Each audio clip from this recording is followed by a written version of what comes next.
Hey, everyone in. Let's go. Huddle up on 3. 1, 2, 3. Huddle up.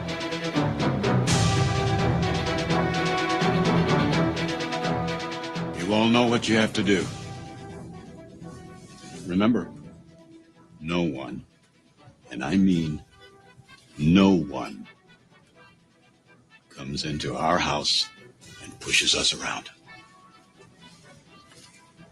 This is your game now, gentlemen.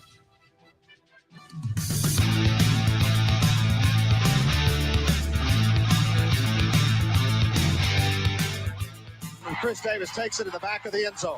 He'll run it out to the 10, 15, 20, 25, 30, 35, 40, 45, 50, 45. There goes Davis. Oh, my God. Davis is going to run it all the way back. Auburn's going to win the football game. Auburn's going to win the football game. He ran the missed field goal back. He ran it back 109 yards. They're not going to keep him off the field tonight. Holy cow. Oh, my God. Auburn wins.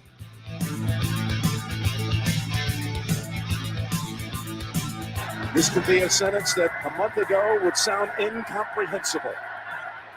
From 31 yards, McPherson and Cincinnati is heading to the Super Bowl. He called it again, I'm sure. He walked up and he goes, "Can you believe, Coach? We're going to the Super Bowl." And now, welcome everyone to the Huddle Up Podcast. You are looking live. Good evening, everyone. Welcome to Huddle Up Podcast. It is the first show of the new year. It is, of course, January the 3rd, 2023. Make sure, if you are not already, you are following along with us on all of our social media at Huddle Up Podcast, Facebook, Twitter, TikTok, as well as our YouTube page. Subscribe to the show on all podcast platforms. Get our merchandise over at tpublic.com. If you are following along with us live, please give it a like and a share. We'd appreciate that. I see Devin and Mike already are joining us. I got student of the game Kyle Nash here with me, and Ernest EJ Christian will be joining us. No Matt this week, but a different way to start this show. Obviously, in light of the events of about 24 hours ago, I think we have to be a little bit different tonight, Kyle. And obviously, right away, our thoughts, of course, with Damar Hamlin, his family, the Bills organization, the Bengals organization, and everyone connected to what happened in Cincinnati last night. A very scary situation. So yeah, tonight is a different show. But I welcome in, as I do each and every week, student of the game Kyle Nash. How we doing? Honor, joy, and privilege, man. Happy. Let me be among the latest to wish you and all the people who regularly partake of the Huddle Up Podcast a happy New Year. Normally this would be the part where I make a plucky joke about having witnessed history by seeing the biggest blowout in Citrus Bowl history, brought by a Notre Dame icon against interstate rival Purdue. What's that?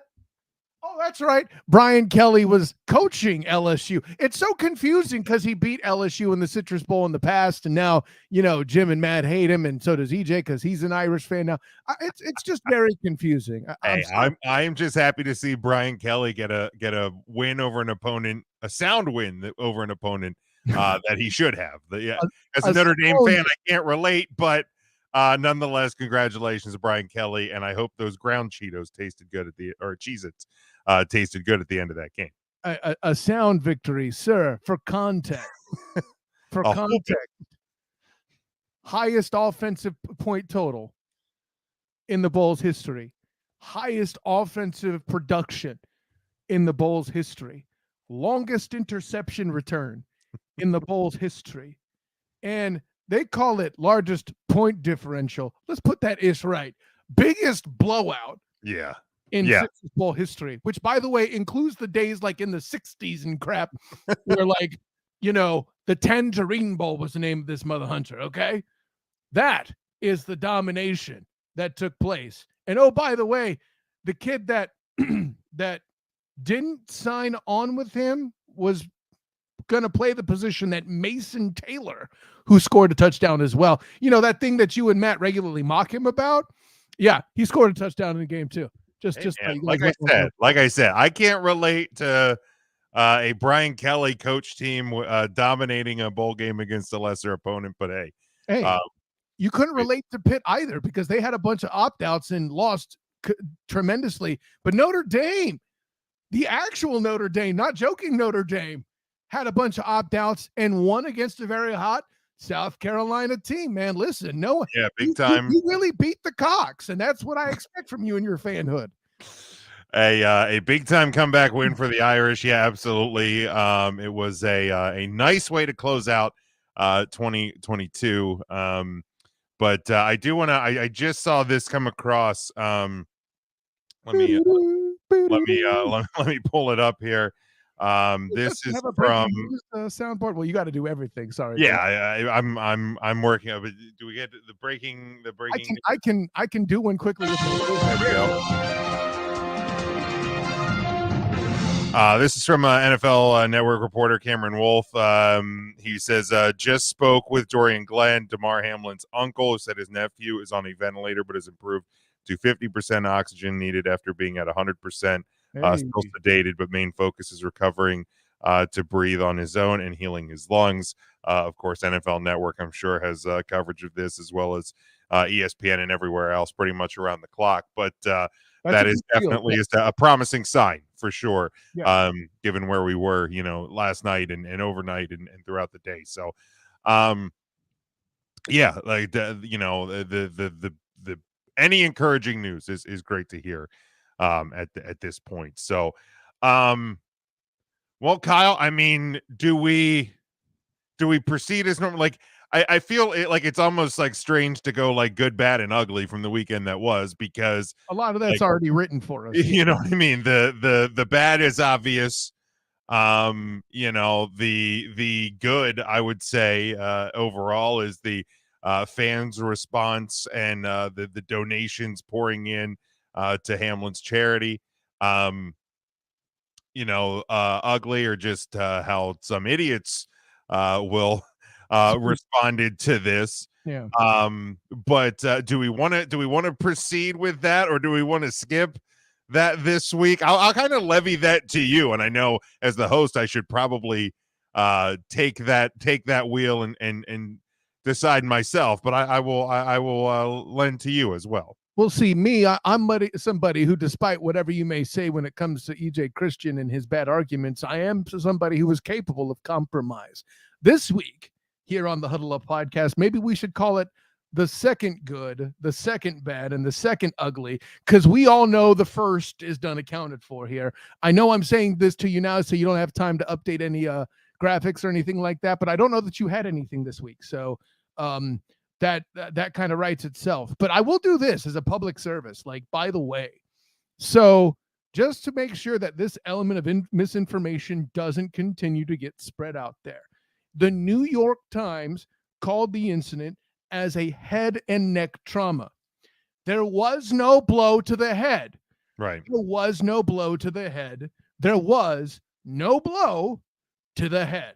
Okay. New York Times be miswriting stuff and stealing money from people who work really hard to try to get it right. There was no blow to the head. This is a cardiac event. Correct. This is something connected to the fact, not that I encourage you to watch it if you are squeamish to this sort of thing, but when you see the impact between T. Higgins and Hamlin, it is right in the center of his chest. And as many times, Jim, as it seems kind of flippant now, but is given more reality than ever before. But the statement of it's a car crash every play with the impact, that car crash happened directly on his chest. Correct.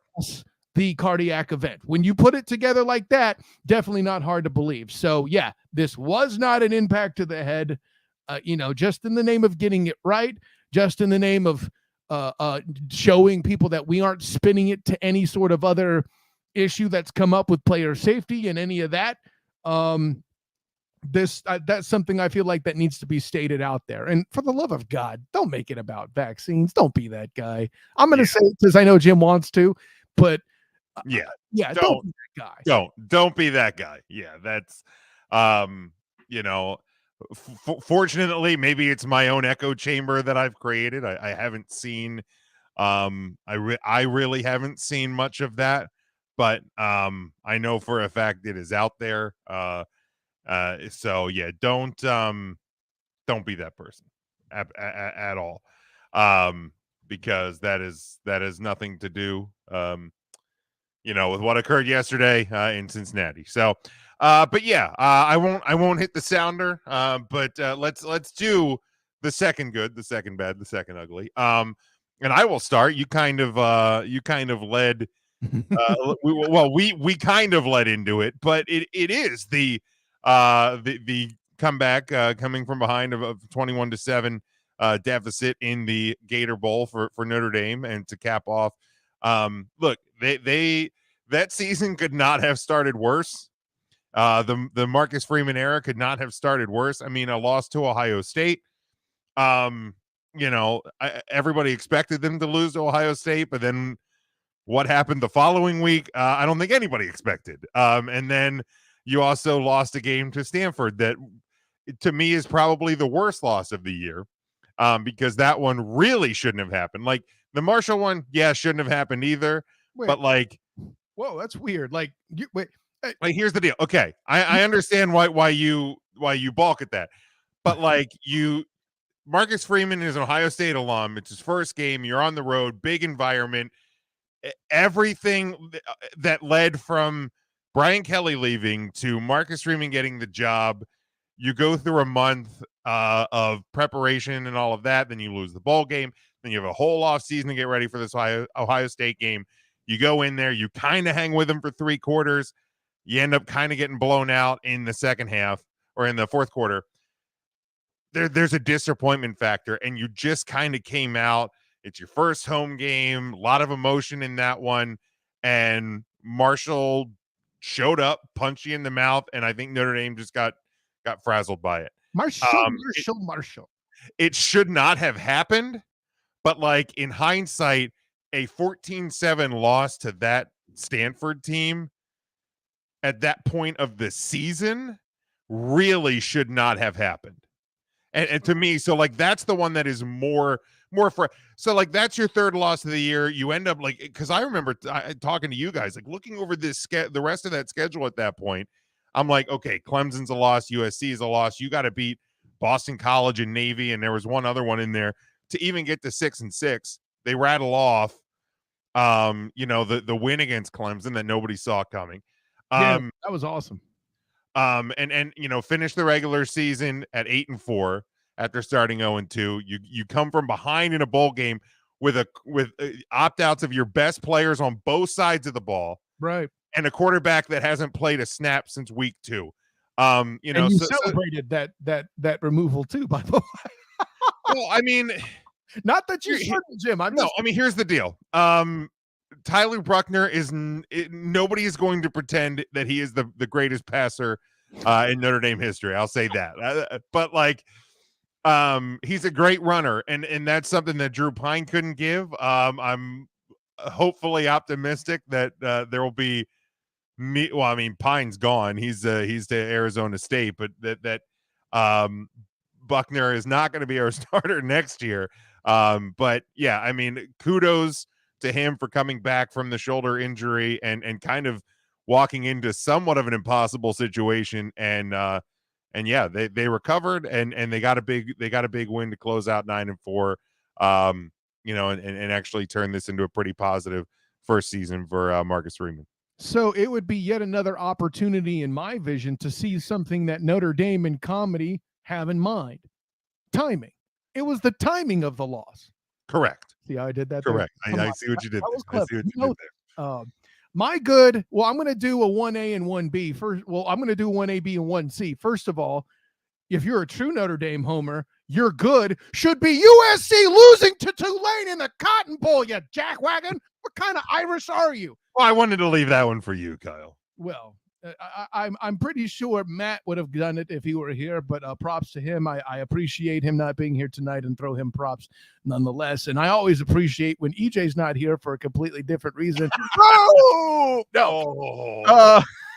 That is a disgusting act. My 1B is going to be Mike Bernier being a homer in the comments in a way that it should be done. He references T. Higgins. He gives more notes to the host to try to find the comment on the fly. That is a great sentiment. Okay. I've seen too many people put this at T. Higgins' expense. And if you haven't seen the hit, I can understand why you might be doing that. But at the end of the day, Damar Hamlin's a dude known for laying some wood. T. Higgins ran with purpose, rightfully so, for football reasons and football reasons only. Damar Hamilton is known for bringing a lot of force, at times illegal force, not intentionally necessarily. And T. Higgins was protecting himself in his own way, and unfortunately, catastrophe happened. It is. I mean, here's the deal. Yeah, it's in any contact sport. Or collision sport, like it's a football play, it's a hockey play. Yeah. In different sport. I mean, even at times, if a collision at the plate or at a base in baseball, physical play in the paint in the NBA, sports are sports, athletes are athletes. Like these guys are in a way, superhuman in terms of strength and speed and size. Right. They are just that, human as well. But it's a reminder, like that. Yeah, that was a football play. How many times have you seen a hit, a stop, a tackle attempt that looked exactly like what happened last night in Cincinnati? It happens all the time. Right. Every football game. It'll happen this weekend. It'll happen in the national championship next Monday. Those plays happen. It is a tragic and scary, and it was a horrifying situation. But yeah, anyone who is hating on or blaming T. Higgins absolutely is it's insane, and you need to stop. Referencing once again, don't be that person. Correct. Anyways, my actual good, and again, Jim failing as a fan for this not being his good in this case as well. What a better way to bring in the new year than the Big Ten getting exposed like Janet Jackson in a halftime show. Boy, howdy. First of all, wait, go ahead, Jim. No, go ahead. Boy, howdy. First of all, I'm sorry for your Michigan Wolverines losing to TCU, but you got to admit, that's a scrappy bunch. I got no problem cheering for them, and hopefully they at least make it a game next week, because I don't think Georgia's going to do what they did. With we will. We'll talk about the semifinals a little bit and the national championship here coming up. And and to see the pencil whipping that took place by Ryan Day, which, hey, if you as Michigan fans wanted to know what it's looked like to see the other side shout merrily stupid things about firing a good coach, Jim, you have that opportunity after your Michigan fans did that to Harbaugh for the distance of years they did. Now Ohio State's doing it, and you can revel in that. Obviously you're going to try to defend yourself and say you're not a Michigan fan. That's adorable. Then do it as an ambassador on your wife's behalf. So, and then the fact that this shankopotamus happens the way that it does when the ball dropped. Jim, from my perspective, I was with my 8-year-old because I was the last line of defense in House Nash. To be the person, to be the adult who didn't bitch out and go to bed before midnight and stay up with my daughter to watch the ball drop with her. And I'm like, well, yeah, I knew they were going to I knew they were going to set up the kick. I'm out. Watch the ball drop. Happy New Year. My wife comes out just in time. Oh, Happy New Year. 2023, whatever. Go back, and I see Bennett getting interviewed. I'm like, gosh, he seems happy for a dude who just lost. And he's talking. Boy, he seems awful chipper. Right, yeah, exactly. Well, yeah, it's Georgia. They use the word chipper. Good point. So then he starts talking, and I'm like, oh, they won. Oh, good God. Then I saw the replay of the kick. I almost felt bad for Buckeye fans and remembered that they're Buckeye fans who didn't belong in the playoff in the first place. So, true. Yeah. Thanks, Big Ten. By the way, Penn State being the only one to handle business in the bowl, or did they lose? That doesn't even make sense. But yeah, for those that support, congratulations to James Franklin for now improving his record to 3-20 against top 10 teams. Congratulations. I don't know what that gets you, but hopefully it's many more years of frustration. Certainly not bragging rights. Let's see here. Mike's good. He has Grayson McCall returning, removing his name from the transfer portal. I'm glad he touched on that too. Here's the thing. I don't know about 9-3 there, Mike, because that coaching void is a big one to fill, dude. But hey, Grayson McCall, phenomenal quarterback. Would have loved a chance to cover him if he transferred to UCF. That obviously didn't happen. It is what it is. Devin's got it right there. Penn State winning the Rose Bowl. So hey, there you go. Great. So I couldn't even. I was so ready because I thought it was going to happen. I was so ready to walk in here bragging about my Utes, fulfilling my lock. And even though obviously they didn't make it to a playoff, look, another way your Utes ruined college football. Good job, Jim. Yeah, I know. Whatever. But and lastly, I mean, I don't know if this is how we're getting. Actually, this may be the best way to get Ernest on the show, just in Facebook. The best way to keep him off. Just let him be a habitual commenter. But he has his allegedly New York Giants clinching their first playoff berth since 2016. Hey, yours or not, EJ. I'm just happy that Danny Dimes will probably get that big extension that Matt and I have been hoping for. So I guess that's Jim's good for what? everybody is happy there as well. All right, Kyle, what was your second good, second bad, second ugly? What was your second bad from the weekend?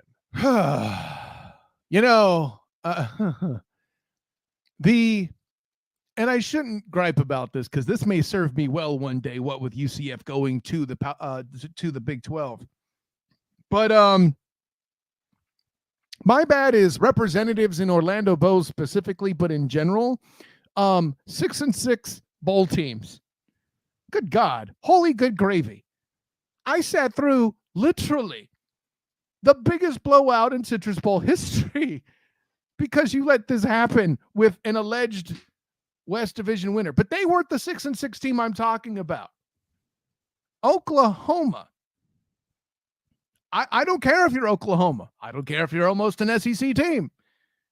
But now the Seminoles think they're a big deal. And granted, I like Coach Mike Novell. Talking to him in pressers this week was a reminder of how cool a guy he is. You know, Jordan Travis made me a little bit of a believer. I'm not going to lie. But now these Nole fans, specifically EJ, which he actually is a Seminole fan, one of several 100,000 teams he roots for, except the Giants, now they think they're a big deal because they have 10 wins and no offense to Coach Venables, I know a lot of guys left with Lincoln Riley, but 6-6 in that bowl, it needs to stop. Maybe that's selfish, maybe that's Homer, but I said what I said. Oh, you know what? I got a better one. Tennessee not starting Malik Willis last week. What in the entire hell? That's a bad? I mean, well, hey, listen, it helps get me to a playoff game in Duval. I want there you go. And he's not going to start. He's not going to start this weekend either. On Saturday, which I have a hotel stay for. I will be there in Jacksonville that night. There you go. My bad. And this comes with visual representation. Major fucking Huddy. Dude, like, how many times does Washington have to embarrass themselves? Like, I understand. Look, I get it. I get mascots. They're for kids. They're like, but man, what a goofy looking mascot.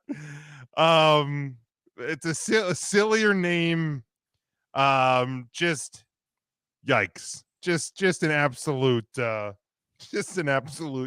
by the Commanders. But Jim, I think the proof that truly belongs in the second bad slot, as you put it this week. I'm an offensive lineman. The term hogs for the SKNIS, as they used to be named, that's a method I like to get around it, thanks to my good friend Drew Willingham showing me that, by the way, of the In and Out Sports Debate Show, of which I was on the 50th and 68th episode. So close. But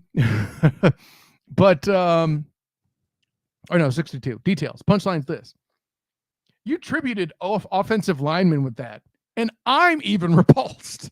This is trash. Yeah, dude. Damn trophy. And combine just that mascot. You started Carson Wentz. I said Wentz, not Wentz. Get there, Jim. You lost, and you had a head coach that apparently didn't know that you could be eliminated from playoff contention with a loss in that game. By the way, Jim, remember when they asked him about this guy that you talk about playing when they asked him what the issue was a number of weeks ago, do you remember what his one-word answer was? Quarterback. And the gentleman in question playing the position was? Carson Wentz. See, when you watch Carson play quarterback, you wince. That's what you do. You know, by the way, thank you for setting that up for me, Jim. Well just done. Just a brutal failure by Washington. Controlled their own destiny, and they dropped it all. You know, really God bless our comment section, Jim. I just got a third good, thanks to my good friend Mikey Byrne, which, by the way, in 2 weeks' time will be on the Student of the Game podcast. Bing! To do the final end of season superlatives. But his bad is life without Jalen Hurts. God bless you, Bernier. You have taken yourself from the depths of being a man that gives me trash numbers that makes EJ Christian think he's a winner and came out with that. You, sir, are redeemed. EJ's bad as well. He had the Eagles. That was a bad loss to the Saints. Yeah, I mean, there's no good way to lose to the Saints. There's no good loss to the Saints. But in the same time, I mean, they set themselves up in a position where, again, all they need to do is win this week. It's very odd that the Eagles are in a situation where they have to play their starters in week 18, and it's the Fighting Bulls that that can bench their starters. But nonetheless, we're here. So the loss by Philly, as bad as it was, I mean, it's not as detrimental. Like they don't need other things to happen around them, right, to clinch that number one spot. They are still in the driver's seat. They still control their own fate. Again, you're gonna have to do it probably with Gardner Minshew under center. Uncle Rico. So I don't know. I mean, Eagles fans felt good after the Cowboys game when they, and I don't know what that says about. Well, I know what it says about my Cowboys, but that's there we go. Dakota Prescott's no. The fact that Gardner Minshew put up 36. Well, I guess not 36 because there was a pick six, but put up 20 plus points against the Cowboys, but put up less than 20 against the Saints. That's a problem. That's a me problem. That's not even a Philly problem. That's a me and my Cowboys problem. But we already know how I feel about that. More on that later. Probably not today, but another day, I'm sure. But yeah, a bad loss by Philly, absolutely. But again, they still control their own fate there. Devin, his bad and ugly. Yeah, it has been a rough slide here for his Miami Dolphins. Obviously, still now down to quarterback number 3 on the depth chart. So it has not been a great month or so for the Miami Dolphins. Jordan has here, he says his ugly would be USC's attempt at playing defense. I hoped you were going to highlight that. Yeah, Listen, yeah. As an Irish fan, here he goes. Yeah, look, hey, you're in the Pac-12 for now, so have fun with that. I don't know. I mean, maybe it's lucky for him that there's only a couple of good teams in the Big Ten that he gets to come into, but nonetheless, Jim, don't make me play the clip. There's a vortex you're forgetting about coming that way. I know. Who is swag if he ain't swag? Shouts to Deion Sanders, by the way. All right, Kyle, what is your ugly number 2? you so very eloquently put Ron Rivera in there. I was going to go that direction for ugly, but you took care of that, so no problem. I mean, he was kind of tied into my bad, but yeah. What's your ugly number 3 then? I mean, I would be remiss if I didn't put in the situation with Purdue and call it recency bias, call it me not seeing the forest past the trees. But good God, like the Big Ten West is an ugly sentiment of teams. And anybody who tries to tell me at this point that the Big Ten is the second best conference has to come with a receipt. This is a reason. Jim, buddy, I know we've been on the either side of this debate, but if this doesn't help you understand why I was pounding the table so damn hard against Ohio State being in the 4, listen, they had a great night against Georgia. They were playing with house money. Absolutely. And Ryan Day coached that team like he felt like he didn't belong there, or at least was handed a chance to get there that he didn't earn. Okay. And Purdue doing what they did, Illinois doing what they did in bowl games proved it. But Kyle, the bowl games don't matter. No, for that current season, maybe they don't. But more now than ever before, Jim, what bowl games tell you about schools and programs is where they're headed more than anything else about the previous season. And boy, Purdue's in some deep-ish. The Illini out there got big problems, bruh. Yeah. So, I really think the ugly right now is just the Big Ten showing in general in the bowl overall. And, I'll leave it at that, buddy. Yeah, and I mean we've talked at length about now with college football and the playoff structure and everything allowing for divisions in these conferences to be dissolved. It's unforgivable if the Big Ten does not dissolve the East and the West, because there is no to me there's no reason why anybody out of that West division right now should have a shot at a Big Ten title. That being said, because of the way that the conference has set itself up, like that they did that on purpose. Sure. And it's embarrassing. With that being said, though, Jim, I do not want a rematch to be setting forth the life not only of the Big Ten Conference, but to start to solve for things in the playoff. Now, granted, the good news, Jim, is that an extended playoff solves this problem, because if there's a rematch, it's later on in the season if they come across each other in the extended playoff. I don't mind that. The only reason you like me going Episcopal on you there, don't you? I did. The only reason I don't want those divisions in particular to that conference, and basically that conference alone, the other being the SEC in the situation it's in now, is because I do not want a rematch to determine the fate of a conference.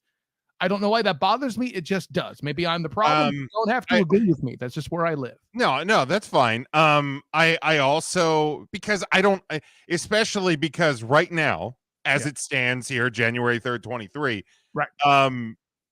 The two teams that would be rematching in that championship would literally have played each other the week prior. It's not a situation, because that's when that game is always played.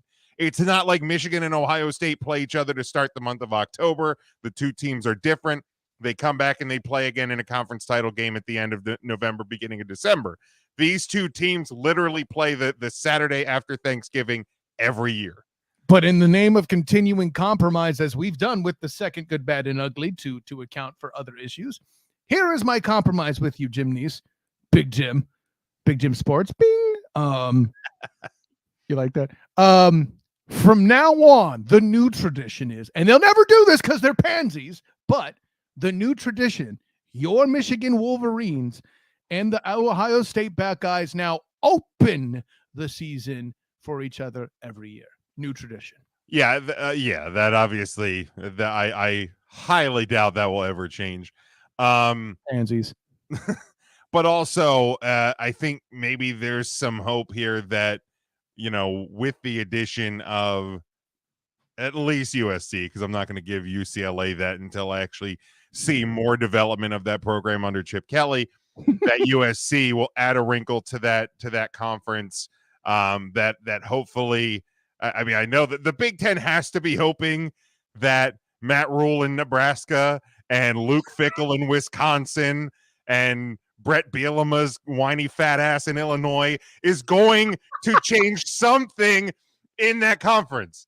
They're hoping that James Franklin can get to almost 10-20 against top 10 teams and actually make Penn State into something. The conference has to be hoping that, because, let's be honest, whether it happens this offseason or not, because the rumors are already there, Jim Harbaugh's not going to be at Michigan forever. If the Ohio State boosters get their way because their fans are idiots, Ryan Day won't be at Ohio State forever, and Jim will be celebrating. And then what do you do as a conference? But that's a whole nother issue for another time. But yeah, I get why you don't want the rematch, and honestly, I don't necessarily want that rematch either, because in a head to head, and playoff semifinals aside, because we're going to talk about them here in a minute. But in a head-to-head, the last two times we've seen Michigan and Ohio State play, it wasn't close. So you want to see that one more time a week later? I mean, fans in Ann Arbor do. Well, right. But let's put that on anybody else does. And I don't mean to suffer the point for you as a Michigan Wolverine fan here, Jim. But Jim Harbaugh, him back to back, that's the first time that's happened in how goddamn long, right? Right. Bo Schembechler, I can't even say his name right now. Bo Schembechler, that's a while back. I think I'm in kindergarten, okay? That's some time ago, okay? So this would mostly be in the situation where you saw what Ohio State did to him last year. You want to see that a second week? That's usually going to be the conversation. Moreover, if you dominate a team like that, why should you be punished for being put in a situation where the conference is on the line, where you literally have only the trophy to gain? Yeah. Again, it hadn't been done back to back since '99 and 2000. So that would have been Lloyd Carr at that point. Oh, Lloyd Carr, excuse me. Okay, right. So I said Schembechler mostly because it's fun to say his name. I'm glad it is a fun name to say. Yeah, you as a Wolverine fan actually know the history much better than I do. So thank you for correcting me. I am not above mentioning when I'm wrong, contrary to popular belief, EJ. I see a couple of the uglies here from EJ and from Mike. And Ovechkin got a goal tonight. Thank you for sharing that, Mike. I did not have the team on. But this is my ugly as well, and it's Mike specifically mentions the overturning of the touchdown in the Michigan game. EJ's and mine is specifically the officiating. Mine, oddly enough, or ironically enough, mine is targeted I see what you did there. At review/targeting in college football. And Kyle, I got to give you credit, because you mentioned something to me in the pregame huddle before the show last week about the Joel Klatt podcast, which I immediately then subscribed to, and I am thoroughly enjoying.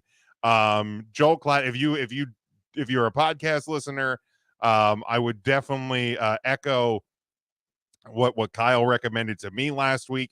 Go subscribe to the Joel Klatt podcast. He may be one of the most level-headed analysts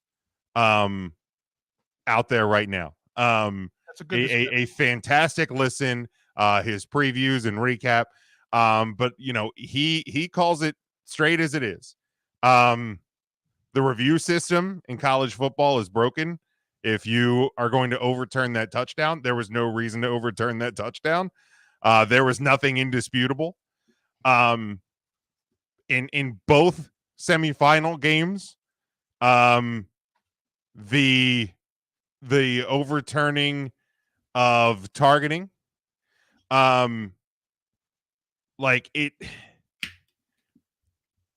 here's the deal, and this is what I was talking about with my brother on Saturday night. Was if you're not, because look, I get it. The chances of them calling the hit on the last play of the Michigan TCU game, calling that targeting and upholding that targeting and giving Michigan a first down. That was not going. The likely we're all sports fans. We've seen this before. That was not going to be ruled targeting, and they weren't going to give Michigan the first down. It's up there with Tennessee throwing a forward pass. And why even waste the time to go to the review? Because at that point, then it almost feels cruel. You're giving a team hope that you're never gonna do, and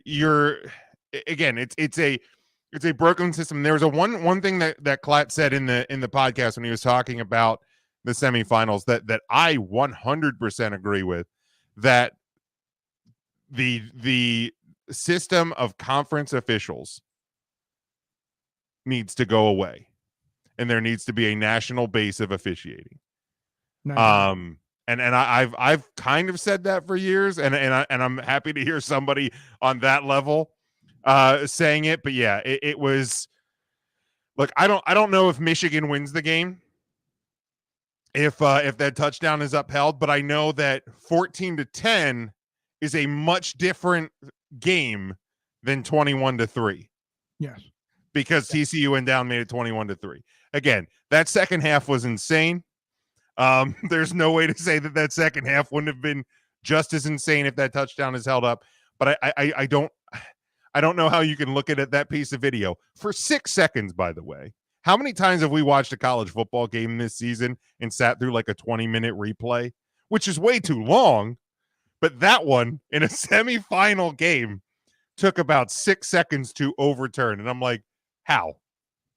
But yeah, just in general, replay and targeting reviews this weekend were just I'll say this, and maybe I'm the minority opinion here, Jim, because I know Klatt disagreed with it. I think he's just vehemently wrong on this, and I'm allowed to disagree with him because, to his point as well, it's a subjective call, and such is life. I really hope I get the chance to meet up with him at some college football event and ask him the question of the medical perspective. It's always going to be a maligned perspective from the football perspective.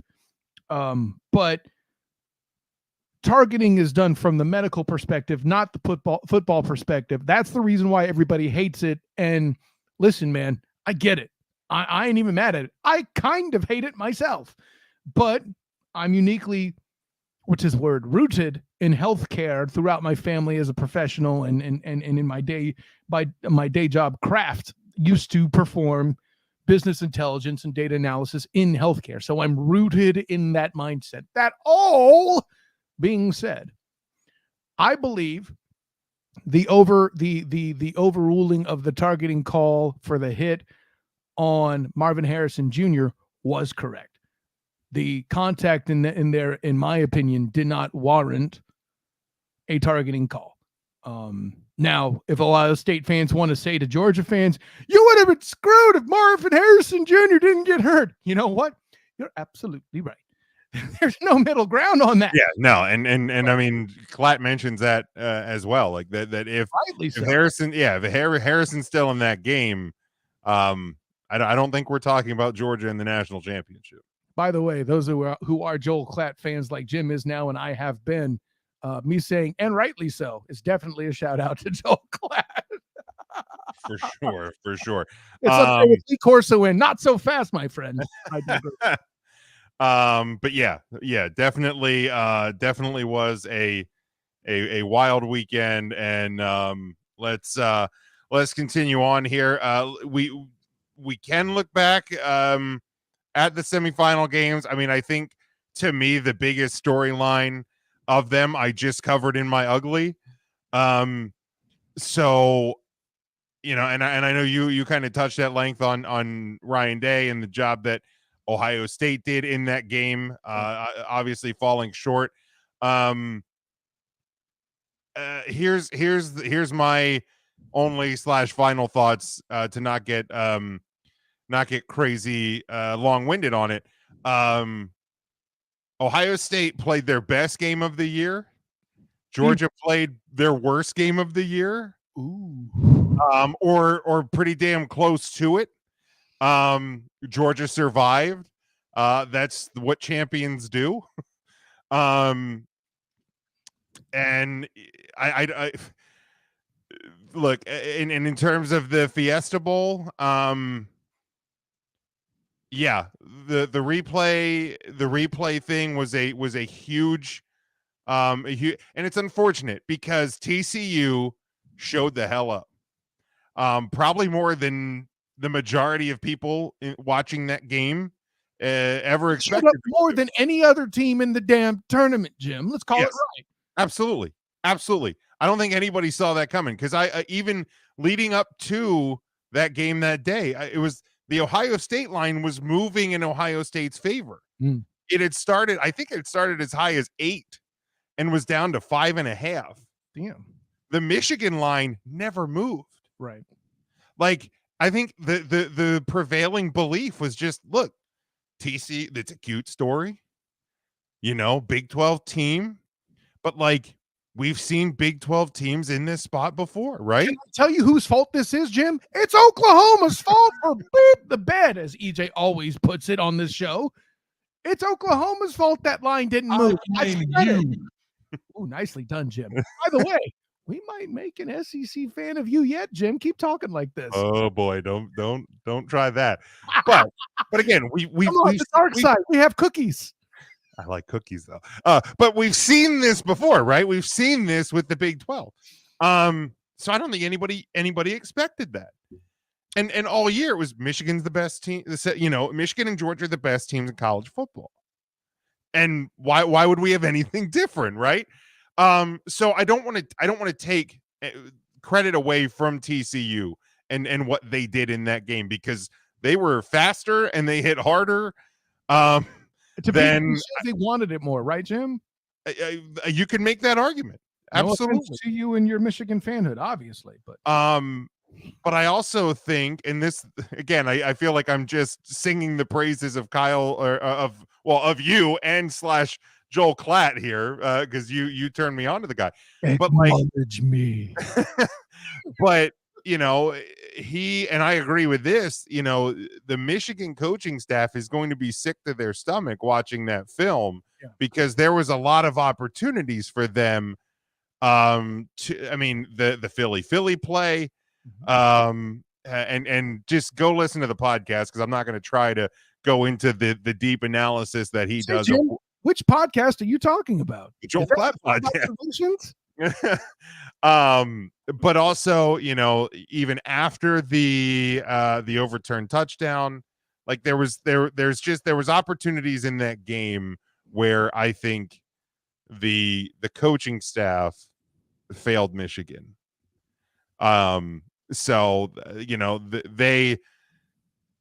I mean, again, it sounds funny because they're not the ones playing in the national title game. I still think they are the better team, but TCU was the better team on Saturday. Georgia ended up being, I don't know if Georgia was the better team on Saturday. Kirby Smart sure as hell told you after the game that they were. Yeah. By the way, as a quick aside, poor Bennett, the buzz tire tracks on his back because Kirby threw. Well, EJ's not here. Someone's got to cuss. Kirby threw that motherfucker on the bus, bro. Holy God! Sure did. Sure and did. Brady wanted to bitch about Bruce Arians. Jesus. But yeah, that's where I'll leave my my semifinal thoughts. Kyle, do you have anything to add on the games from this past weekend before we predict the national title game? I mean, listen, I already talked about my good where the new year was rung in with Ohio State shanking that kick like something awful. So I'm good, bro. All right. Then we have. Joking aside, the Marvin Harrison Jr. point, I really think for all the trash I talk on the Buckeyes and how much I really do loathe that they're in the tournament, they made the best of their opportunity. And I really do believe that I would be on this cast whining and complaining and trying to pound the table for continued SEC superiority. And there's only one name that ruined it. And no, it's not Jim's Utah Utes. It's Marvin Harrison Jr. And that cat is definitely going to be playing for, I'm going to guess, Matt Muhlheisen's Frisky Panthers at some point, because that's how high he's going to go in the draft. Yeah, he's that guy is as NFL ready as anybody we've seen in a long time. But we go to the national championship game, and I don't know why I thought this was I guess it'd be the 16th and not the 9th, but I'm glad I checked that schedule. Because I thought there was a week off between the two. But no, Monday night at 7:30 Eastern time on ESPN, it is number 1 Georgia. They are 14-0, taking on number 3 TCU, who is 13-1. Georgia currently at a 12.5 point favorite in this one. 62.5 is the over under. Here, I look, TCU put everything they had into the Fiesta Bowl. I hope that it's a better game than 12.5. I hope that they can cover that spread. And you know what? Maybe because I feel like I did probably disrespect them a bit, because a lot of my discussion about the semifinal game was more about Michigan and officiating than it was about TCU. Well, as a Michigan fan, it's expected. We understand, Jim. Walked right into that shit, didn't you? I sure did. Joe Buck yourself. I will say that I will, you know what? I'll say TCU will cover the 12.5. Even though I don't think they actually will. I think Georgia's going to be pissed. I really do. Like, I think this is just going to be an ass kicking. I really do. Definitely over. I will say definitely over on this one. But to respect TCU, I'll say they'll cover the 12.5. I mean, as much as I didn't want, because I still don't think they actually belonged in the Final Four. TCU Ohio State would have been a better game than I think this is going to end up being, because I think this is going to be Georgia going, we played arguably our worst game. We survived, and now we're not going to do that shit again. So first of all, Jim, I'm going to put in a request in the request box with the producer of the Huddle Up podcast, as much as we talk about college football and inevitably the SEC, because they are basically imperial in their dominance of the sport. I'm really not sure why we don't have the Imperial March from Star Wars, but if we did have it on the soundboard, I would have you play it first to remind the world how much of an SEC Sith Lord that I am. Okay. And my advice, the respect I'm going to put on TCU is, don't bet this game. Good God. Do you want this? And I already know what the answer is here. Jim, first of all, you mentioned Georgia being pissed. I'm going to go the other way, because, by the way, you're absolutely right. You want to know the team that's a better game than Ohio State and TCU, as you mentioned? Georgia blowing Ohio State out and going into this game, okay? This is the kind of stuff that had the 80s Olympic hockey team's coach, whose name is escaping me for some reason right now. Oh, yeah, Herb Brooks. Thank you. My man. Going into the locker room and cursing his team out when they're losing to Finland in the gold medal game. This is hockey. You know this, Jim, but not everybody else does. Chill out. Oh, yeah, I'm good. Yeah. After beating the Russians. Okay, that's the speech that Kirby Smart would have to deliver at halftime when they're losing to TCU, had they blown out Ohio State. But from the other direction, listen, I understand now. I did before, but I do even more. Why Duggan, the quarterback for TCU, I always want to call him Hacksaw. That's why I can only say his last name every time.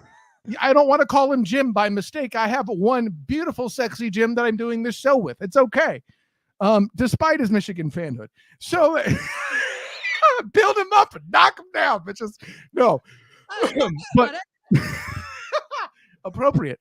But listen, here, I don't know if you saw the Big 12 Conference Championship, but watching that game made me tired. All the way those guys left it out on the field. And just when you think they don't have any more, this semifinal game happens and they topple Michigan with that ish.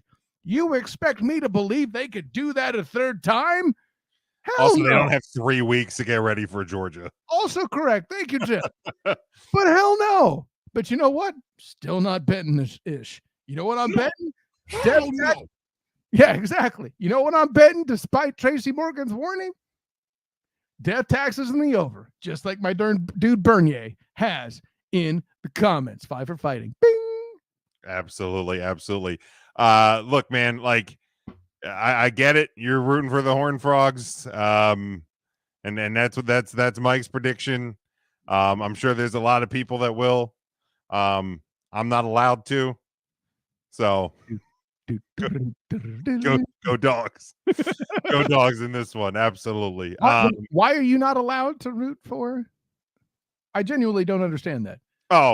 Because my wife, the actual Michigan fan in the house, is now very upset at TCU. So. But isn't that better for her if the team that beat her? No, I get it. I'm just like her. I know it doesn't make sense. It doesn't make sense to most people. But if my team, and I think we may have talked about this. We did in our off-season episodes, but I'm the person, and maybe I'm just a petty bitch. I don't know. People can say that about me, and I may not be able to dispute it. But if my team loses in a postseason, I cannot want that team to win, because then I just get more mad, because I'm like, I'll look back and go, yeah, okay, so this play, if we would have scored and we would have won and we would have done this, we would have won, we would have been champions. Like, it's just easier for me to hate the team that beat me. I mean, listen, being a petty bitch is okay. It's a good quality for a host to have. That's why the Earnestly Speaking podcast with EJ Christian is so good. Anyways, no, I'm terrible. Why isn't he here yet? I want to say this to his face. It's okay. But it's okay. You take it out on the Student of the Game podcast tomorrow. That's right. The Student of the Game report is being recorded allegedly very soon for the playoffs. Allegedly. Thank you, sir. Yeah, man. No, that's all a great take. But I mean, you being a Cowboys fan, I would think a team Texas adjacent would have your love. But I get it. Nope. Certainly not. Certainly not. Marriage intact, brother. I got you. All right. All right. Now we move to the now we move to the NFL. And let's be honest. This discussion, these predictions are very complicated right now. Again, like, look, whenever somebody absorbs this podcast, reminder, this is being recorded on the night of Tuesday, January the 3rd. So by the time we get to these games this weekend, by the time we get to tomorrow, things can change for obvious reasons. I want to read the statement from the NFL earlier today. Update on the Bills-Bengals game and the Week 18 schedule. It says the NFL continues to be in regular contact with the medical team caring for Damar Hamlin and also the Bills and Bengals organizations in the NFLPA. After speaking with both teams and NFLPA leadership, NFL Commissioner Roger Goodell informed the clubs today that the Bills-Bengals game will not be resumed this week. The NFL has made no decision regarding the possible resumption of the game at a later date. The league has not made any changes to the Week 18 regular season schedule. We will continue to provide additional information as it becomes available. Okay. So what we know today is the Week 17 finale that was started last night. Is not being completed this week. Started Monday night, not last night. Yeah. Yeah, last night as we're recording. Oh, it's Tuesday. Sorry. My show, It's the Student of the Game podcast is on Wednesday. Excuse me. Oh. That is what we know. And we know that as of right now, the Week 18 schedule, which was released almost in full, or at least time-wise almost in full, on Sunday, will still be going as scheduled, beginning on Saturday with 2 games on Saturday and then the rest of the games on Sunday.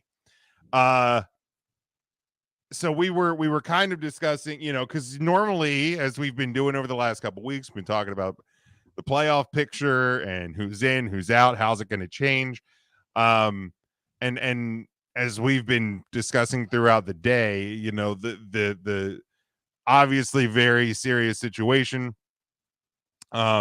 which is more important than any game that is played on a field. It is kind of like.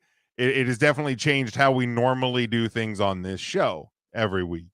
And I know you brought up a very crucial point in the fact that when talking about playoff scenarios and tiebreakers and things like that, that it is winning percentage, not wins and losses. The exact wording in the tiebreaker policies, Jim Neese. That it is win percentage. So there is a precedent in terms of how the rule is written, for the potential for the Week 17 game between Cincinnati and Buffalo to not be finished. And then tiebreakers would then fall to winning percentage. But we're not going to speculate on that until the league makes their decision. And I think all possibilities are, most possibilities, obviously, with the exception of finishing it sometime this week, are on the table. I know in our little pregame huddle before the show, we were kind of discussing how, I'm assuming there's some discussion. You play Week 18. The Bills and Bengals could finish the game a week later. The entire playoff season, with the exception of the Super Bowl, gets pushed back. And conference championship weekend could be the weekend prior to the Super Bowl, as it was, I'm sure, at some point in our history. And the Pro Bowl festivities could take place on Saturday. The conference championship games take place on Sunday, and the Super Bowl would then be on the February the 12th as scheduled. But there's no way to know what the league is going to do here, because we have never been in a position like this before. The only time we've even seen anything like this really was during the 2020 season with all the COVID protocols, but that was a different scenario, and the understanding of moving schedules was for obviously different reasons. As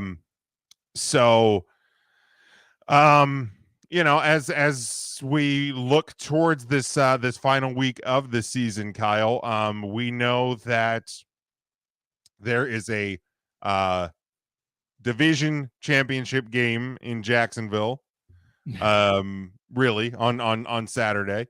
Not wrong. And there is one other wild card spot up for grabs in the AFC. Currently, the Patriots sit in the 7th spot.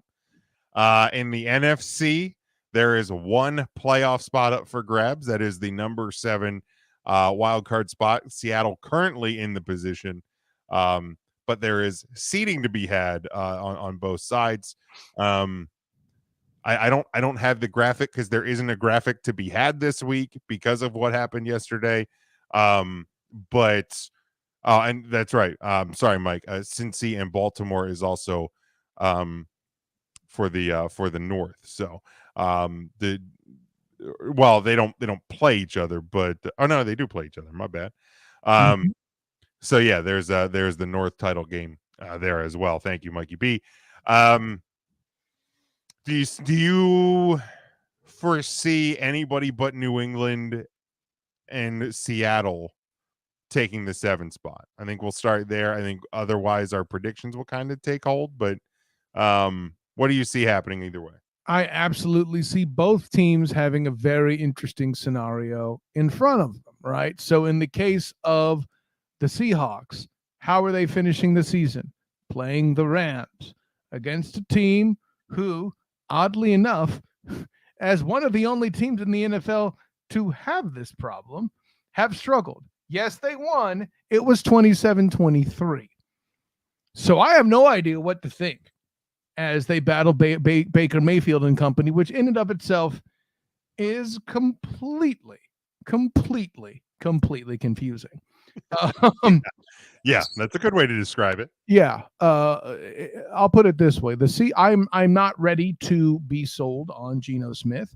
He and the Seahawks have actually done poorly enough to where he's somehow fallen out of the shoe-in for comeback player of the year, as he was at the midseason when our own Mikey Byrne and I talked about it on the Student of the Game podcast. Bing!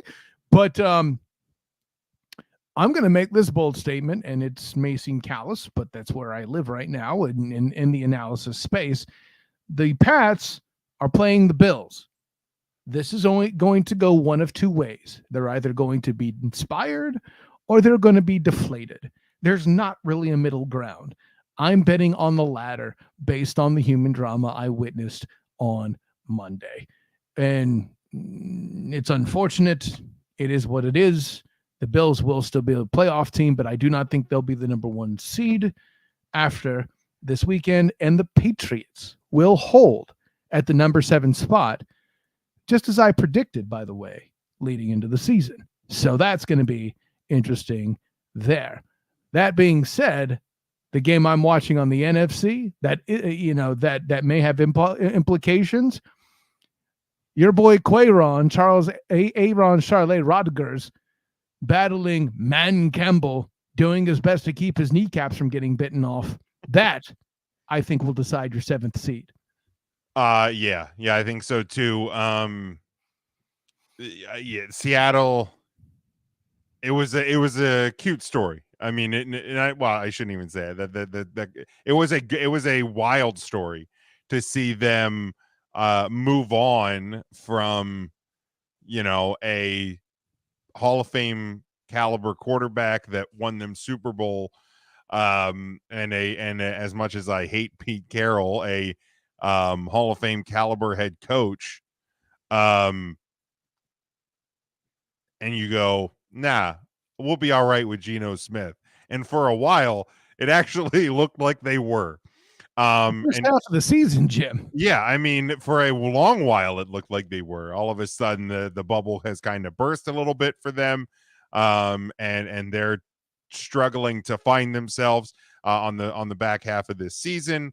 But yeah, I think that struggle continues, and the reason why the NFL, I mean, you can put Baltimore and Cincy in that Sunday night spot if you want to, but when Green Bay won, and you're looking at a scenario where, one of the older rivalries in the NFL, and it's the Packers, and it's this upstart Lions team that has gotten hot on the back half of the season.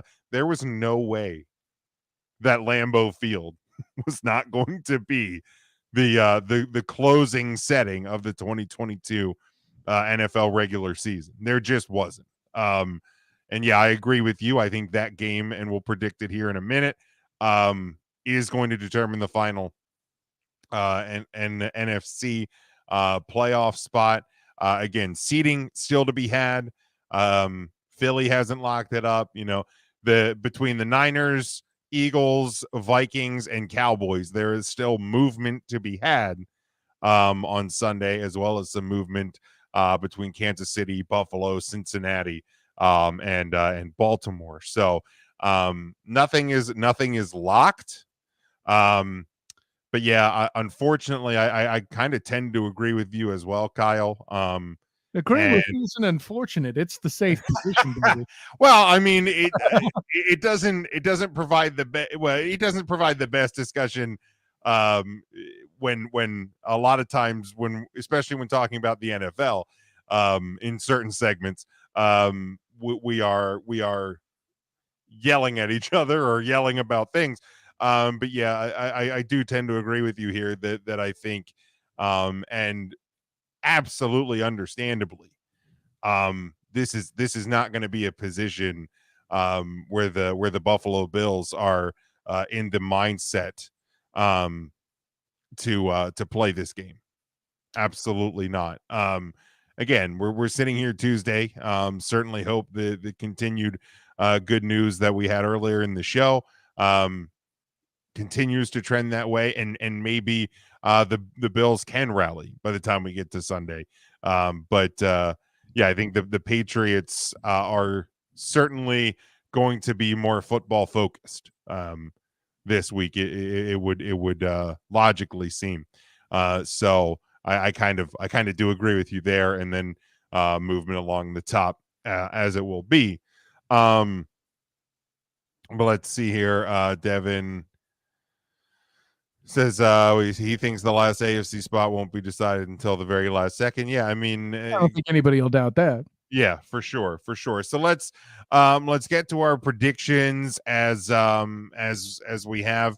These are the games that the panel picked for the week, and I will start with that NFC North matchup between the 10-6 Ravens traveling to 11-4 Cincinnati, who is currently sitting as a 7-point favorite. 42.5 is your over under on this one Sunday.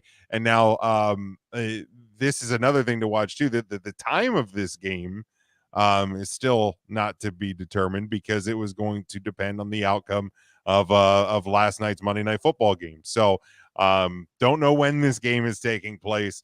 The league still has to make that decision as well. So stay tuned to NFL social media, and we will obviously try to get that out as well. You're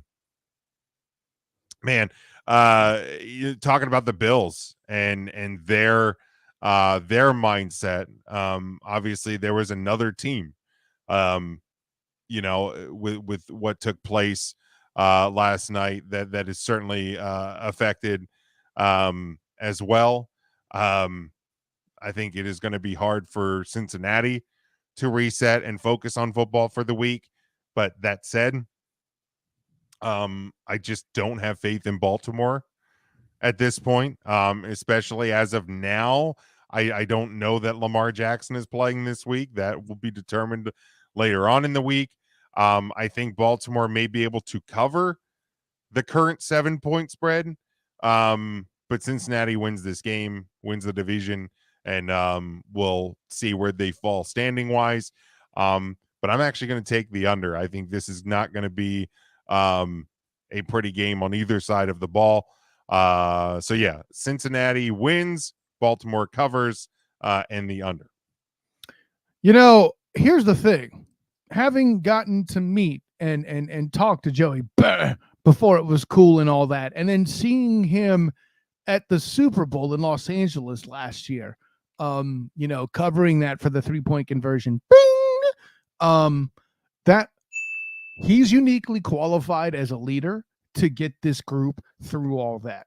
Meanwhile, in Baltimore, you're right, they're a bleeding shambles. I'm not going to be brave enough to say the over, but I could be wrong, of course. If you listen to Mike Bernier's numbers, inevitably I will be.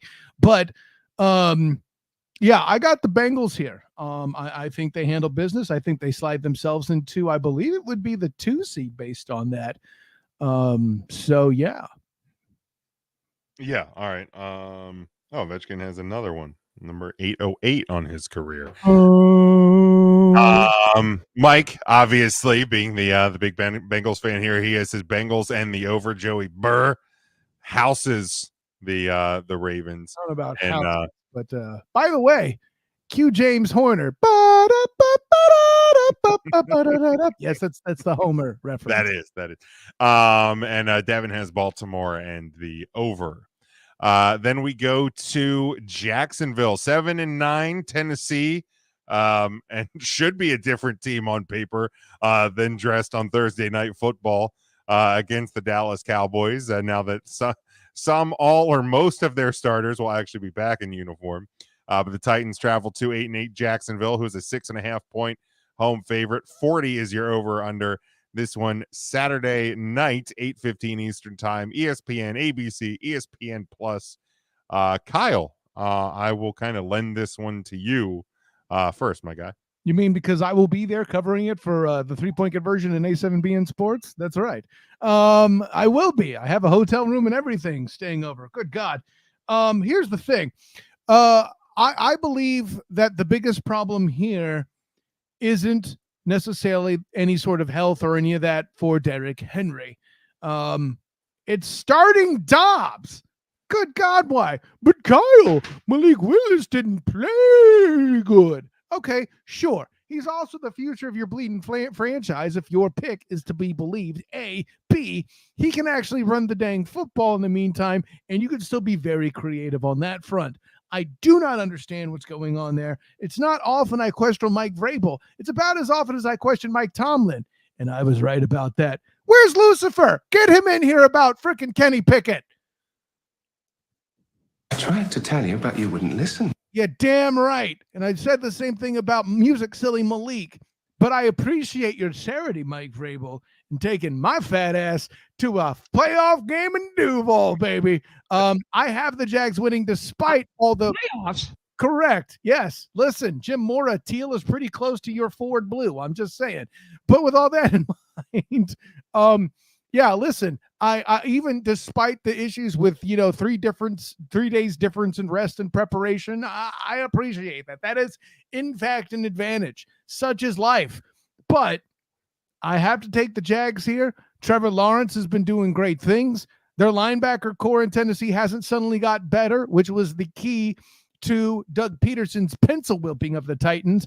The only thing the Jags have to truly assure they do on defense is make sure it isn't turnovers that hands them the football game. If you look at it, other than his uncharacteristic 2 fumbles, Derrick Henry had an amazing bleeding game, Jim. It leaves me a little scared that I will come home dejected, not a student of the game, but somebody who is in detention, not getting my playoff game in Duval.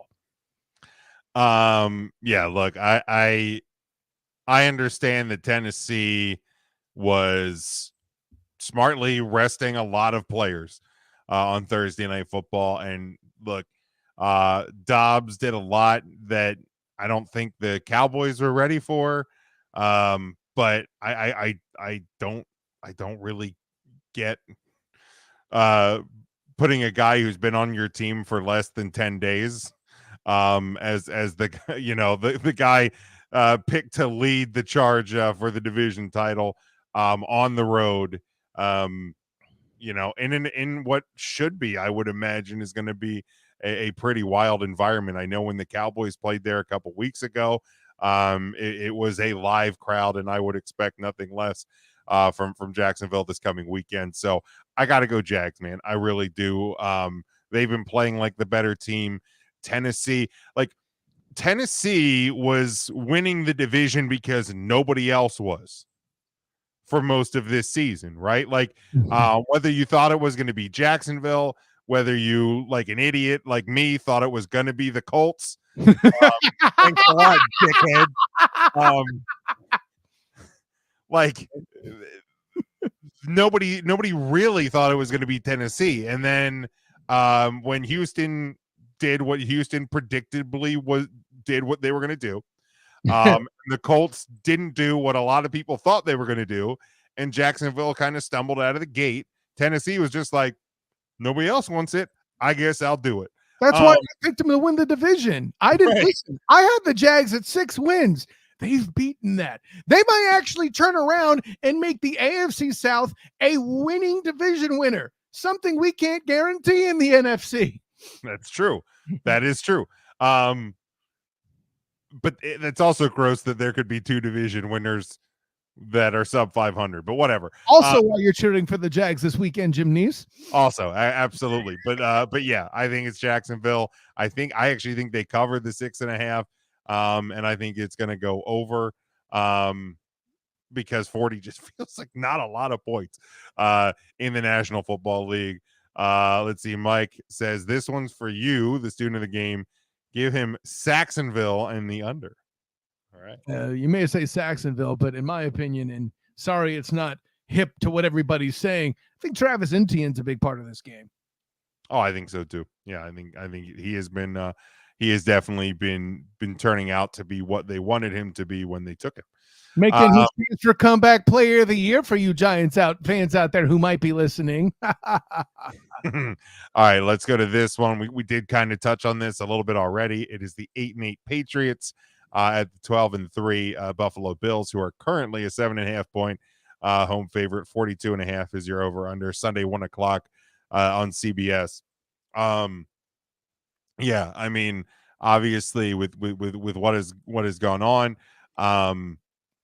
football is secondary for the Buffalo Bills. And they're going to be playing, with heavy hearts. And I touching back on what we discussed in the playoff picture discussion. I do think the Patriots cover and ultimately do win this game. I think it is going to be 42.5 isn't a lot of points, but I'm going to go under as well. Just the preparation from one side of this game is not going to be typical, and the Patriots just aren't a high-powered offense. So yeah, give me the under. Yeah, listen, there are instances throughout NFL history where tragedy has inspired and deflated teams. Right, Tony Dungy had his son pass away, and the Colts were flat after that in the playoffs. We've also seen Brett Favre come out and have the game of his life after I think it was his dad died. Yeah, it was his dad. Yep. Yeah. So having that ability, that flip-flopification of the psyche being on the table, for lack of a better way to express it, because man, garbage phrase by me, and I apologize, but this makes it that completely unpredictable because you're betting on humans, and humans are nothing but living variables in an analysis. So those are the facts of the case. And I learned that from working in healthcare. Say all that to say this: I am leaning towards Darth Hoodie getting the 7th playoff seed. You may have heard me say it earlier. I think the Bills need at least one more week to get through this. They will be playing for tomorrow, I'm sure. If they do win, I think they're going to come out flat, and then, in complete Disney movie style fashion, win if they do. I just don't see that happening. I have the Pats. Yeah. Mike here says, Pats in the under. How do you play football after this week? Yeah. I mean, it's got to be kind of this impossible task.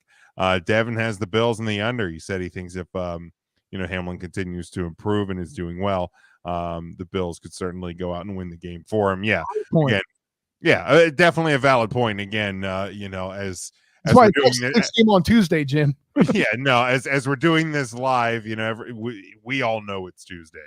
But if you absorb this later on demand, we record on Tuesday, so we can only go off information that we have at recording time. So let's go on to this one. The New York Jets, who a couple weeks ago thought they may have been playing for a playoff position, but then unfortunately an injury to Mike White kind of derailed that. Can they cap off a season and have because let's be honest, they even if they finish 8-9, hell, if they finish 7-10, they've exceeded expectations. Correct. Robert Saleh still has plenty of receipts to distribute. Let's not exactly for this season, but can they end it on a positive note? And guaranteeing, sorry, Devin, that the Miami Dolphins have no chance at falling backwards into that last playoff spot.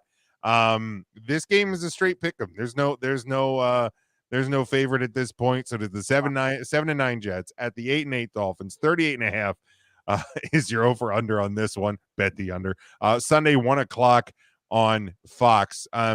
Miami. I don't know the status of Bridgewater. Tua probably still out, so I don't even remember who their third string quarterback is. Skylar Thompson there, Jim. There we go. There's the name. Earlier this year when we saw this same movie, to quote a certain Cowboys fan. And look, I think it's going to be the Jets here. Maybe it's just me just wanting to see the Jets get one final win to close out the year. But I do absolutely bet the under. If you want to touch this game, I wouldn't. But definitely the under. But I'm going to take the Jets. Sorry, Devin. Yeah, my apologies to Devin, and I'm going to go in here with Big Daddy Mikey Byrne, and I think it's the goddamn Jets. That's right. How do I not have that sounder, by the way? I'm leaving myself. He's writing it down, folks. That's legit AF right there. Jim is vested, which is you would pick a time when they have a good coach to decide to write that down. Watch them win. Also, it's also I'm adding it once they're going to be done playing. So that's always very smart of me. It's a great point by you, Jim. I like it. No, listen, at the end of the day, the only other team more in flux than the Finns is obviously the Bills this week. But yeah, the Dolphins aren't ready to go. They aren't ready to win this game. And frankly, it's going to kill Tyreek Hill's MVP chances. So yeah, I got the Jets. All right, Devin has his Dolphins in the under. But again, like I said, don't touch it. But I think the under is the play. Correct. And lastly, as we always do, we look at Sunday Night Football. This one, the final game, depending what the league decides to do with last night's game. But the final game on the schedule, as we know it tonight, for the 2022 NFL 2022/2023, because yeah, it's a new year. NFL regular season, the 8-8 Detroit Lions travel to 8-8 Green Bay, who is a 4.5-point home favorite. 49 is your over-under on this one. Sunday, 8:20 on NBC and Peacock.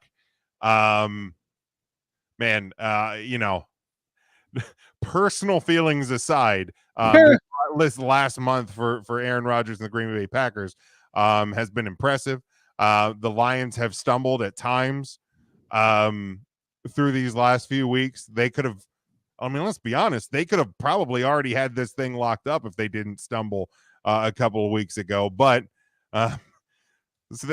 even with Campbell, thank you, Jim. There is still a bit of the old Detroit Lions in this Detroit Lions. But look, if you've been following along this season, you know who I'm picking in this game. I predicted the Lions to make the playoffs in the preseason. I've given up and come back on the bus with them throughout the course of the 18 weeks. I am 100% picking for sake of this show and my predictions, Detroit Lions to win in Lambeau and get the win. And because by this point, we're gonna know if Seattle won to lock up that spot or if they lost to leave it wide open. Oh, Jim. And just when you were trying to deny your Michigan fanhood, you go and pick Detroit. Good job, kid. Anyways, while your Wolverines may have struggled, Campbell will have his own struggles. The question you need to ask first and foremost of everything else is this. This game is probably going to be a shootout. I don't care that their defense shut down Kirk Cousins and Justin Jefferson, another NFL MVP whose chances were shot because their quarterback sucks right now. The punchline's this, my good friend. Uh-oh. He's reaching for the soundboard. Thing sucks. Yeah, Minnesota Vikings fans all over the place. But the punchline is this, my friend. You may have your issues with Aaron Charlie Rodgers, but I scoff at golf, and I've been doing it for years. This is why it's so tough for me. This is going to be a shootout. So, Jim, when I say to you, okay, Jim, the game's a shootout, Aaron Rodgers or Jared Goff? I want to support your Michigan fanhood. I just can't.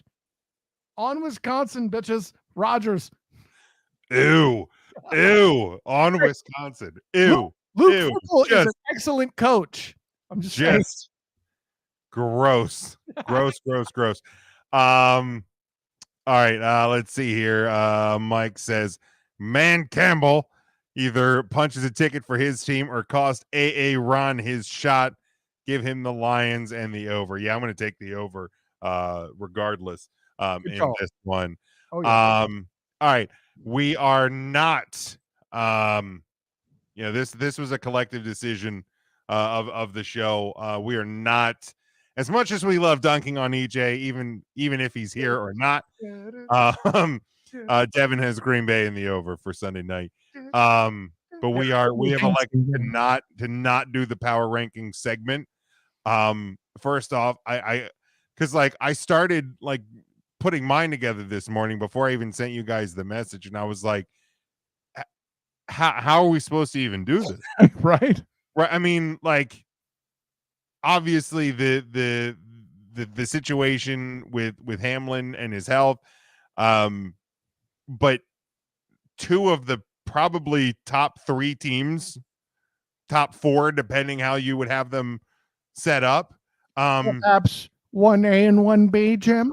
Perhaps. More on that later. But like 2 of those teams are currently incomplete for this past week. So there really was no way to do this segment, and honestly, for me, I kind of thought it would have been in bad taste, and to your guys' credit, you guys met and agreed with me on that one as well. So I mean, let's be clear, like, I dunk on EJ all the time. EJ, is always eloquent with his curse words. I call you a bitch on your own show, and we still found it in bad taste. That should tell you everything you need. Yeah. So there was no way to do that this week. Hopefully we can get back to normal things on this show next week for sure. But we will still lock it up, though. You better lock it up. You better lock it up. No, you lock it up. You lock it up. Lock it up. Lock it up. Mike asked if we can at least still get the dance. Should I play the music? I did a little dance. If you want to play the music, I suppose I can. Just for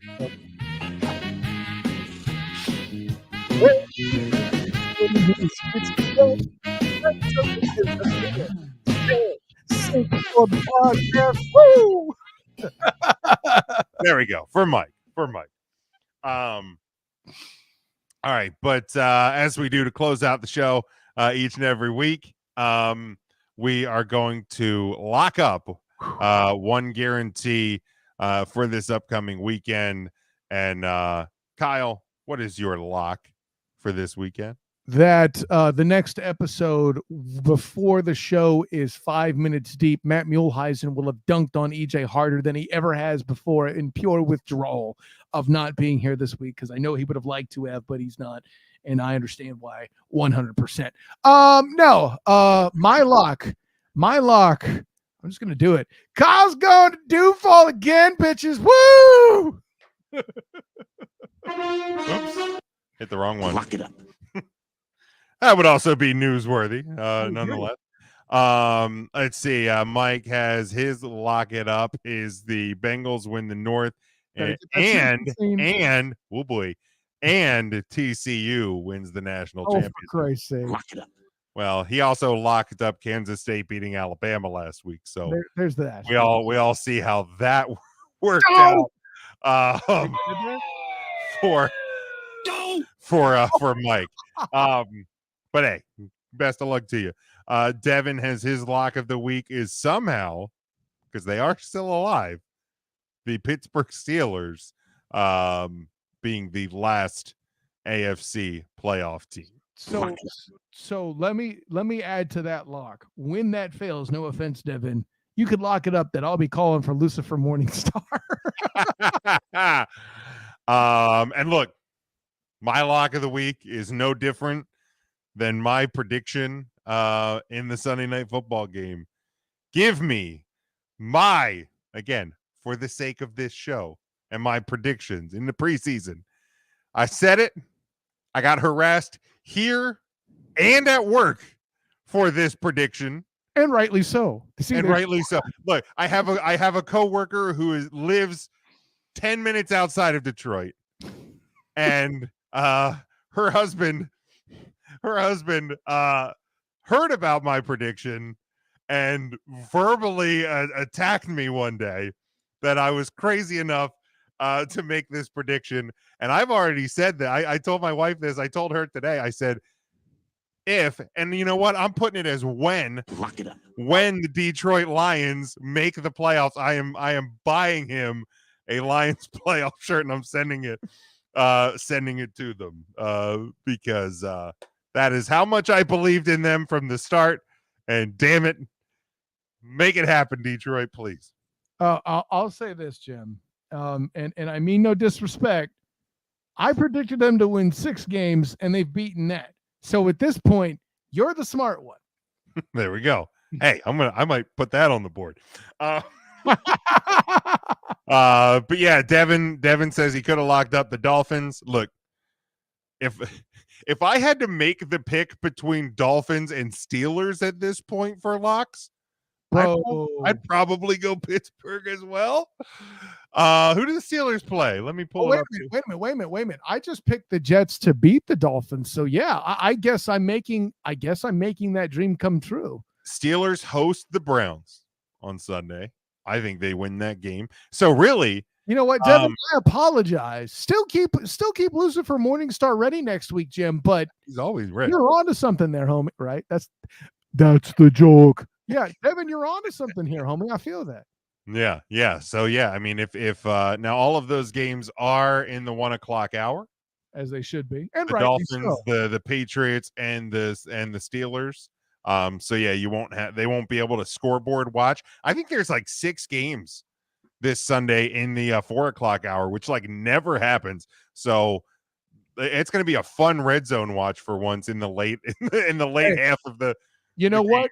It gives Kyle more time to come back from Duval to watch all that action happen, baby. There you go. But certainly will be a lot at play. Not a lot of spots, but a lot of seeds to be had in the NFL playoffs. So that is where we are going to leave it for this week. I know we had a bunch of people tuning in throughout the show because of the special nature of what we're dealing with. So we appreciate everybody that's listening. Kyle, let everybody know where they can keep track of everything that you are doing, and then we're going to put a wrap on this thing. First of all, honor, joy, and privilege is always to be aboard. Shouts to our compatriots normally here with us, EJ Christian and Matt Muehlheisen. You are missed.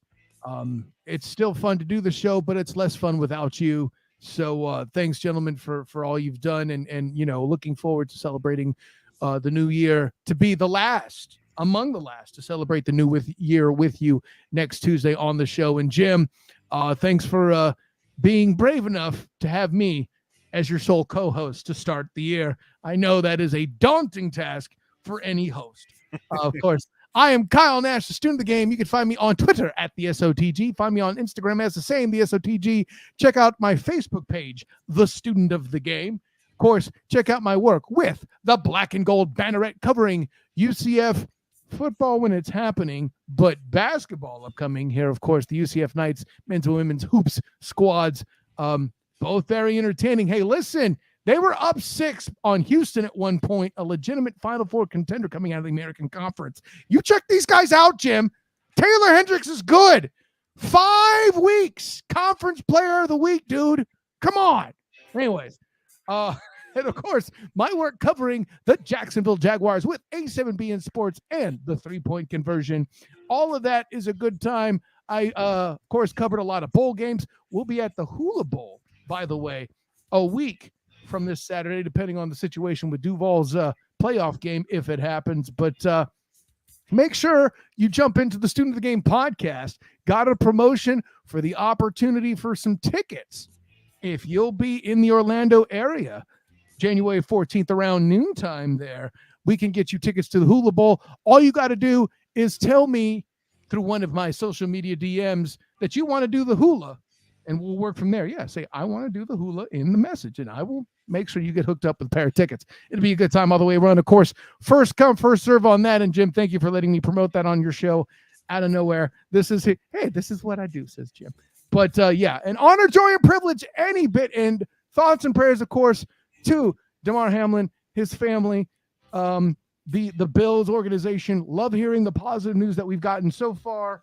And listen, it's going to be fun. Until next time, everyone, Class dismissed. Yeah, thanks, Devin and Mike, for following along and interacting in the comments. Appreciate and love you guys. Yeah, Devin, I will be back on 3CT this week. Took the week off last week. Yeah, appreciate everybody tuning in and hope that we could provide some entertainment in what has been a heavy week so far in the world of sports. We appreciate that. Make sure you are following me at Big Jim Sports, but more importantly, follow the show at Huddle Up Podcast, Facebook, Twitter, and TikTok, and go to youtube.com/at Huddle Up Podcast.